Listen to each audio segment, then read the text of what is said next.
Hello' friends, welcome back to my YouTube channel. মই অনুৰাগ শৰ্মা। আপোনালোক সকলোকে পুনৰবাৰ স্বাগতম জনাইছোঁ মোৰ ইউটিউব চেনেলটোলৈ। আজি মই আপোনালোকৰ সন্মুখত এটা নতুন ভিডিঅ'লৈ উপস্থিত হৈছোঁ আৰু আজিৰ ভিডিঅ'টোত মই আপোনালোকৰ সৈতে শ্বেয়াৰ কৰিম এটা ৰিক্ৰুইটমেণ্ট নটিফিকেশ্যন। আৰু সেই ৰিক্ৰুইটমেণ্ট নটিফিকেশ্যনখন আহিছে অসম লোক সেৱা আয়োগ, আছাম পাব্লিক ছাৰ্ভিচ কমিশ্যন, APSCৰ ফালৰ পৰা। চ' ইয়াতে দেখিছে name of post management officer, management under industries, commerce and public enterprise department, Janata Bhawan, Dispur. ঠিক আছে, নাম্বাৰ অফ পষ্ট এটাই আছে, অপেন কেটেগৰীতে আছে। বাকীবিলাক কেটেগৰীয়ে অপেন কেটেগৰীৰ কাৰণে এই পষ্টটোত কম্পিট কৰিব পাৰিব। তথাপিতো আপোনালোকৰ ইয়াতে যিহেতু ৰিক্ৰুইটমেণ্টৰ ৰিজাৰ্ভেশ্যন নাই, কিন্তু বাকী অন্য এক্সামিনেশ্যন ফি মানে এপ্লিকেশ্যন ফি আৰু লগতে আপোনালোকৰ এজ ক্ৰাইটেৰিয়াত আপোনালোকে ৰিজাৰ্ভেশ্যনৰ বেনিফিট ইয়াতে পাব। চ' সেইটো কাৰণে আপোনালোকে ৰিজাৰ্ভ কেটেগৰীতে এপ্লাই কৰিব পাৰিব।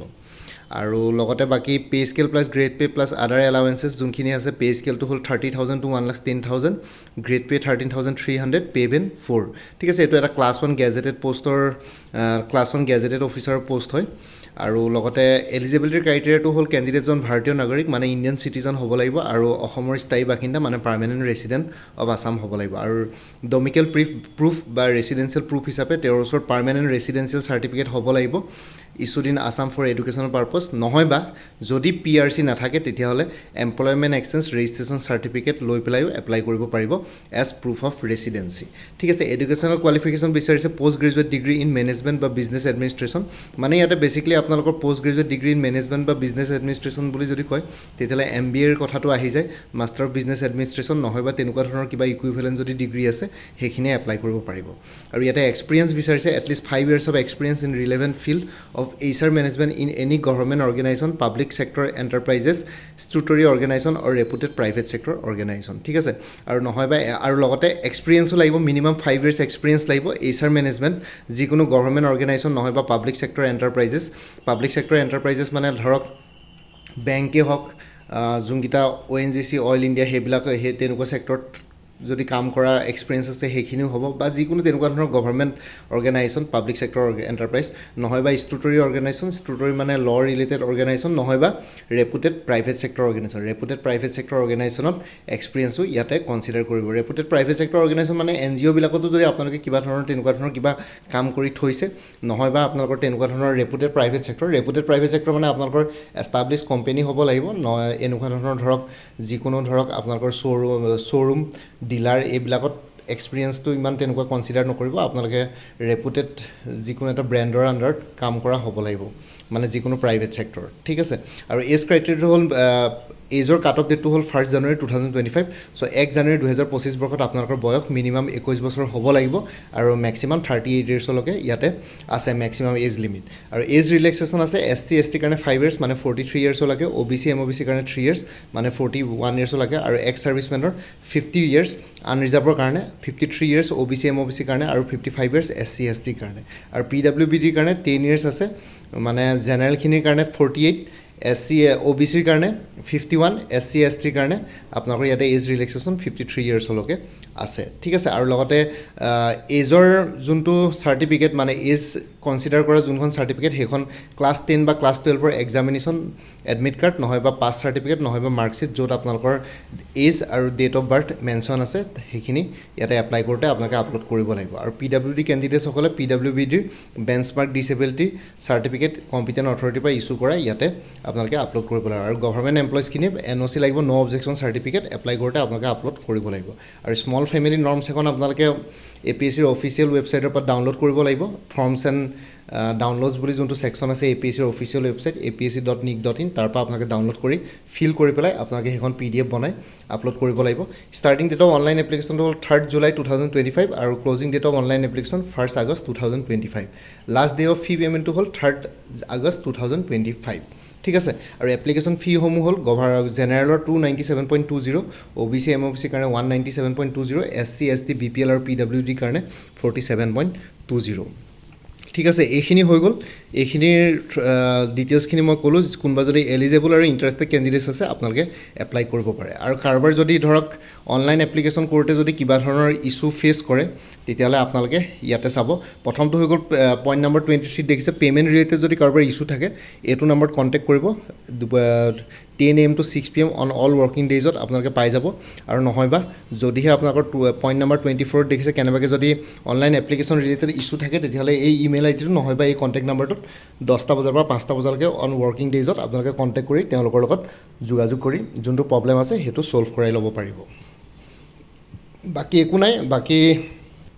তেনেকৈ বিশেষ ক'বলগীয়া নাই যোনখিনি ক'বলগীয়া আছিলে মই ক'লোৱেই বাকী আপোনালোকে এবাৰ অফিচিয়েল এডভাৰটাইজমেণ্টখন চাই ল'ব পাৰিব এফিচিৰ অফিচিয়েল ৱেবছাইটতে আপোনালোকৰ আপলোড কৰা আছে বাকী চিলেকশ্যন প্ৰচিডিয়াৰটো এতিয়ালৈকে তেওঁলোকে জনোৱা নাই কেনেকুৱা ধৰণৰকৈ চিলেকশ্যন প্ৰচিডিয়াৰ হ'ব বৰ্তমান তেওঁলোকে পৰৱৰ্তী সময়ত জনাব চিলেকশ্যন প্ৰচিডিয়াৰটো আৰু ইয়াতে এক্সামিনেশ্যন জ'নসমূহ হ'ল শিলচৰ যোৰহাট নগাঁও তেজপুৰ কোকৰাঝাৰ গুৱাহাটী এই 6টা জোনত পৰীক্ষা অনুষ্ঠিত হয় জেনেৰেলি ইয়াতে যোনবিলাক ডিষ্ট্ৰিক্ট পৰে 6টা জোনত সেইখিনিৰ ওপৰতে আৰু কেনেবাকৈ কিছুমান মে বি জোন কেঞ্চেল কৰিব পাৰে যদিহে ছাফিচিয়েণ্ট নাম্বাৰ অফ কেণ্ডিডেটছ নাথাকে ঠিক আছে ডিপেণ্ড কৰিব সেইটোৰ ওপৰত আৰু বাকী ইমানে আছিলে এইখিনি জনাবৰ কাৰণে ভিডিঅ'টো বনালোঁ বাকী আপোনালোকে যদি কোনোবা যদি ইণ্টাৰেষ্টেড আৰু এলিজিবল কেণ্ডিডেটছ আছে এপ্লাই কৰিব পাৰে বাকী আপোনালোকে আপকামিং এক্সামছবিলাকৰ কাৰণে যদি প্ৰিপেৰেশ্যন কৰি আছে তেতিয়াহ'লে কিছুমান কৰ্চেছ এভেইলেবল আছে লাইক APSC ফৰেষ্ট ৰেঞ্জাৰৰ ফুল কৰ্চ এভেইলেবল আছে ইংলিছ আৰু জেনেৰেল নলেজৰ ওপৰত 349ত ইয়াতে হোৱাটছএপ কৰিব পাৰে 9706557851ত কাৰেণ্ট এফেয়াৰ্ছৰ এটা কৰ্চ আছে 99 ৰুপিছত এইটো নম্বৰ হোৱাটছএপ কৰিব পাৰে 9706557851ত APSC জুনিয়ৰ ডেভেলপমেণ্ট অফিচাৰ ফুল কৰ্চ এভেইলেবল আছে 299ত এইটো নম্বৰত হোৱাটছএপ কৰিব পাৰে 9706557851ত APSC জুনিয়ৰ এডমিনিষ্ট্ৰেটিভ এছিষ্টেণ্টৰ পৰীক্ষা আহি আছে এইটো নম্বৰত হোৱাটছএপ কৰিব পাৰে 349ত এভেইলেবল আছে যে ফেজ 1 আৰু ফেজ 2ৰ কাৰণে ADRE 3.0 ফুল কৰ্চ এভেইলেবল আছে 300ত এইটো নম্বৰত হোৱাটছএপ কৰিব পাৰে APSC ইনস্পেক্টৰ অফ ষ্টেটিষ্টিক্সৰ ফুল কৰ্চ এভেইলেবল আছে পেপাৰ 1 ইংলিছ আৰু পেপাৰ 2 কাৰেণ্ট এফেয়াৰ্ছ মেথমেটিক্স আৰু ৰিজনিং 99 ৰুপিছত এইটো নম্বৰত হোৱাটছএপ কৰিব পাৰে APSC inspector of legal metrology full course available আছে জেনেৰেল ষ্টাডিজৰ ওপৰত 249ত এইটো নম্বৰত হোৱাটছএপ কৰিব পাৰে আছাম এগ্ৰিকালচাৰ ইউনিভাৰ্চিটিৰ ফুল কৰ্চ এভেইলেবল আছে 299ত এইটো নম্বৰত হোৱাটছএপ কৰিব পাৰে 9706557851ত APSC junior engineer full course available আছে জেনেৰেল ষ্টাডিজ আৰু জেনেৰেল ইংলিছৰ ওপৰত 249ত এইটো নম্বৰত হোৱাটছএপ কৰিব পাৰে APSC agriculture development officer general ষ্টাডিজৰ ওপৰত ফুল কৰ্চ এভেইলেবল আছে 249ত এইটো নম্বৰত হোৱাটছএপ কৰিব পাৰে আৰু আপডেটেড কাৰেণ্ট এফেয়াৰ্ছবিলাক মোৰ পৰা কৰ্চ ল'লে লাইফ টাইম পাই থাকিব তাৰ কাৰণে কোনো ফাৰ্ডাৰ পে'মেণ্ট কৰিব নালাগে প্ৰত্যেক মাহৰ বিগিনিঙতে এটা ৰিমাইণ্ডাৰ বেচিছ দিলে হ'ল যে প্ৰিভিয়াছ মান্থৰ কাৰেণ্ট এফেয়াৰ্ছ লাগে বুলি আৰু কোনোবা যদি ইণ্টাৰেষ্টেড কেণ্ডিডেটছ আছে এইটো নম্বৰ হোৱাটছএপ কৰি জনাওক 9706557851 আপোনালোকক কোনটো কৰ্চ লাগে কৰ্চৰ কণ্টেণ্টছখিনি শ্বেয়াৰ কৰিম লগতে পে'মেণ্টৰ লিংক দি দিম পে'মেণ্ট কৰাৰ লগে লগে গোটেই কৰ্চটো নিজৰ হোৱাটছএপত PDF ফৰ্মেটত পাই যাব আৰু ইয়াতে যোনটো হোৱাটছএপ নম্বৰ দি আছে এইটো অনুগ্ৰহ কৰি কল নকৰিব এইটো জাষ্ট হোৱাটছএপ মেছেজৰ কাৰণে এভেইলেবল কলৰ কাৰণে এভেইলেবল নহয় বাকী আগতে যদি আপোনালোকে কোনোবাই মোৰ পৰা কিবা কৰ্চ লৈছিলে এবাৰ জনাই দিব তে আগৰ মেটেৰিয়েলছখিনি বাদ দি যোনখিনি নতুন মেটেৰিয়েলছ লাগিব সেইখিনি ল'লে হ'ল তেতিয়া প্ৰাইচটো অলপ কমি যাব বাকী ভিডিঅ' ডেছক্ৰিপশ্যনৰ কমেণ্ট ছেকশ্যন চেক কৰিব তাতে কৰ্চখিনিৰ কথা আৰু এবাৰ উল্লেখ কৰিছোঁ তাতে গৈ পেলাই আপোনালোকে এবাৰ চাই ল'ব পাৰিব লগতে আৰু এটা কথা ক'বলৈ আপোনালোকক আছে যে আজি পেপাৰতো আহি গৈছে যোনটো টেটৰ পৰীক্ষাৰ ৰিজাল্ট দিছিলে তাতে কাট অফ মাৰ্কছবিলাক বহুত হৰেবল হৈছে গণিতত মাত্ৰ 140ৰ ভিতৰত 2 নম্বৰ পোৱা শিক্ষকেও পঢ়ুৱাব মেট্ৰিক পৰীক্ষাৰ্থীক ঠিক আছে চ' এইবোৰ একচুৱেলি বহুত প্ৰব্লেমেটিক হৈ আছে ছিষ্টেমটো মই চাব গ'লে এইটো বস্তু একদমেই ছাপৰ্ট নকৰোঁ আপোনালোকে কোনে ভাল পায় বেয়া পায় নাজানো বাৰু কিন্তু মই যদি নিজৰ ফালৰ পৰা চাওঁ আপোনালোকে যিসকল মই সন্মান কৰোঁ যিসকলক ৰিজাৰ্ভেশ্যন দৰকাৰ পৰে কিন্তু ইয়াতে কম্পিটিটিভ এক্সামত ৰিজাৰ্ভেশ্যনটো উঠাই দিব লাগে যদি মই মোৰ নিজৰ অপিনিয়ন কওঁ কাৰণ কম্পিটিটিভ এক্সামবিলাক অ'পেন কম্পিটিশ্যন হ'ব লাগে সকলোৰে বাবে সমান একে মাৰ্কছ মানে সকলোৰে বাবে সমান কম্পিটিশ্যন হ'ব লাগে সকলোৰে বাবে একে মাৰ্কছ স্ক'ৰ কৰা হ'ব লাগে কোনোবা এটা কেটেগৰীত বেছি কোনোবা এটা কম তেনেকৈ হ'লে কোৱালিটি কম্প্ৰমাইজ কৰা হয় আৰু আপোনালোকে দেখিছে 10 নম্বৰ পোৱা শিক্ষকে 2 নম্বৰ পোৱা শিক্ষকে কি পঢ়াব আৰু বেছিকলি এইটো ইয়াতে কোৱালিটি কম্প্ৰমাইজ কৰা হয় সেইটো কাৰণে ভাৰতবৰ্ষখনৰ বেছি উন্নতি নাই আচলতে ইয়াতে যোনে যি কয় ভাবে নাজানো কিন্তু চাব গ'লে মই ইকনমিকেল বেনিফিট দিয়াটো বেছি প্ৰিফাৰ কৰোঁ যে যিসকল কি বুলি কয় উইকাৰ ছেকশ্যনছৰ পৰা বিলং কৰে ঠিক আছে ছ'চিয়েলি বা ইকনমিকলি উইকাৰ ছেকশ্যনছৰ পৰা বিলং কৰে তেওঁলোকক ফাইনেন্সিয়েল ইনচেণ্টিভছ দিয়ক লাইক পঢ়া শুনাৰ সুবিধা কৰি দিয়ক স্কুল কলেজ ইউনিভাৰ্চিটিৰ ফিজবিলাক মাফ কৰি দিয়ক ষ্টাডি মেটেৰিয়েলছ ফ্ৰীলি প্ৰভাইড কৰক ঠিক আছে কোচিং ফ্ৰীলি প্ৰভাইড কৰক সেইখিনি বস্তু প্ৰভাইড কৰক কিন্তু কম্পিটিটিভ এক্সামত একচুৱেলি এইখিনি কৰাটো একচুৱেলি ভুল হ'ব সেইকাৰণে অন্য দেশবিলাক বেছিকলি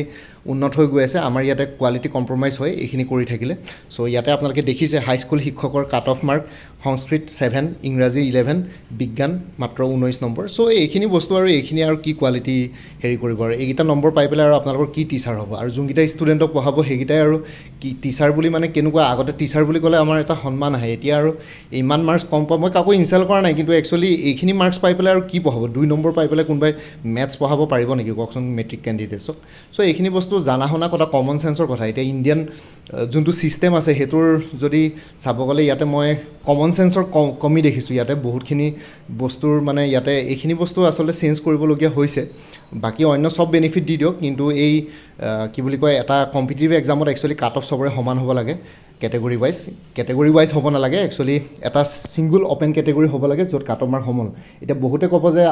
তেতিয়াহ'লে কাষ্ট ছিষ্টেম উঠাই দিয়ক সেইটো কাৰো প্ৰব্লেম নাই ন কাষ্ট ছিষ্টেম উঠাই দিয়ক একো প্ৰব্লেম নাই কাষ্ট ছিষ্টেম উঠাই দিয়ক বা যদি কেনেবাকৈ যদি কাষ্ট ছিষ্টেম ছ'চাইটিত যদি প্ৰিভেলেণ্টো হৈ থাকে অলপ দিনৰ কাৰণে চ' ইমিডিয়েটটো গোটেই বস্তুটো নাযাব ষ্টেপ বাই ষ্টেপ যাব তথাপিতো তেওঁলোকৰ ইকনমিক